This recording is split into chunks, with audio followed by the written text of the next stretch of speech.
When you're a farmer, you always got to keep an eye on the sky, looking out for storms, watching the clouds for a change in the wind, seeing the color of the dawn to tell you what the day's going to be like. Yes, sir. You keep your eye on heaven, heaven will keep her eye on you. Here's something you might not know. Just before the war between the states broke out, there was an eclipse across much of the land, like the sun was trying to hide its shame for the centuries of slavery that had been. Like it was feared to see the brutal bloodshed that was about to come. But just after the war ended, there was another eclipse. This time it was like the sun was coming out from behind those clouds of war and degradation. Like a new light was shining down on our nation. Like heaven was finally going to smile down upon all the people of this great land. Bet you're wondering how I come to be a farmer here in Madison. Pretty interesting story if I say so myself. I was born in Kentucky about 1838 and raised up, if you can call it that, in slavery. Now, I shouldn't have to remind y'all how bad slavery was, but it's important that you don't forget. Oftentimes we was whipped and abused, and even if one was lucky enough to have a less brutal master, we was all still stripped of our dignity, our culture, our heritage. Even the least cruel master was still part of a cruel system that denied us our humanity. And what did we want? After all, what really did we want?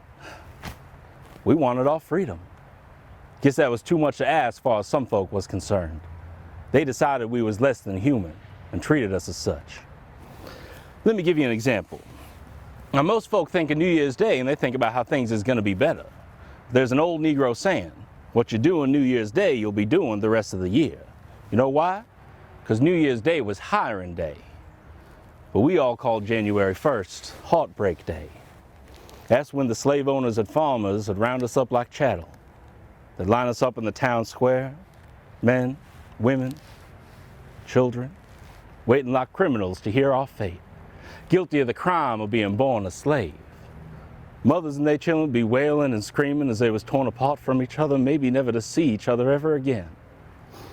Lord, I can still hear them crying. But when Abraham Lincoln sent out the Emancipation Proclamation, he chose New Year's Day, 1863. Now, that was no accident, no sir. He knew what that day meant to us. On New Year's Eve, 1862, we all gathered in our churches to pray and sing.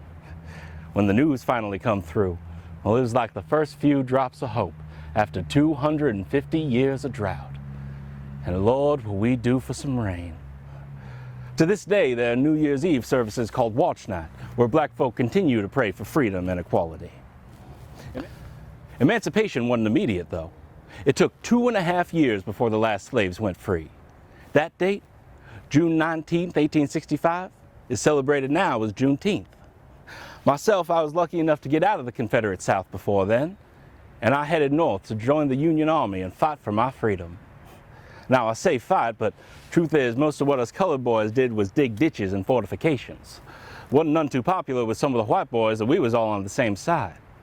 We'd hear them cussing us out, calling us names, but the Union was struggling pretty hard, and when we did get our chance to fight, they seen we was as brave as them. Maybe braver, because we had more to lose. The war seemed to go on forever, but it did finally end, and I come up to Wisconsin to start a new life. Married a lovely girl from Mississippi called Martha, and got myself a job on a farm. Farmer's name was Seth Bartlett. He'd run away from home as a youngin' and went out to California when the gold rush struck.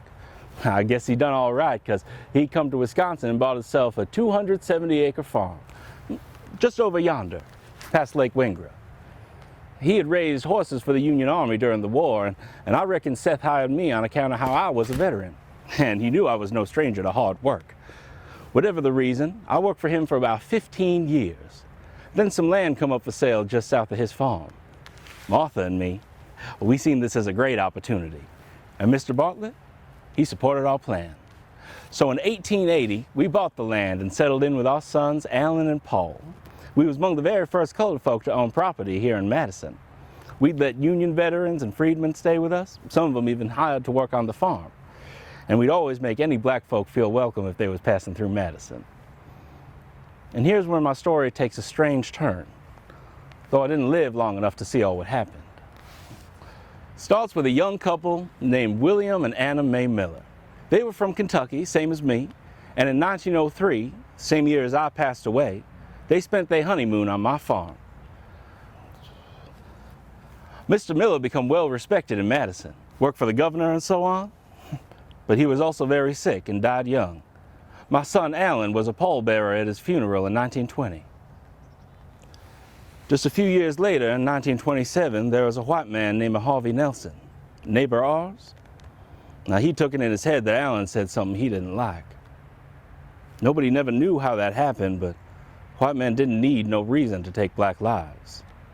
Lynching was still going on, and in Wisconsin, we had laws that said colored folk couldn't be in some towns after sundown.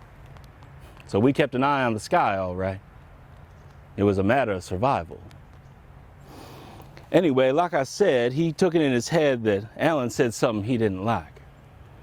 So he came to the farm the morning of March 6th and shot poor Alan to death as he was milking the cows.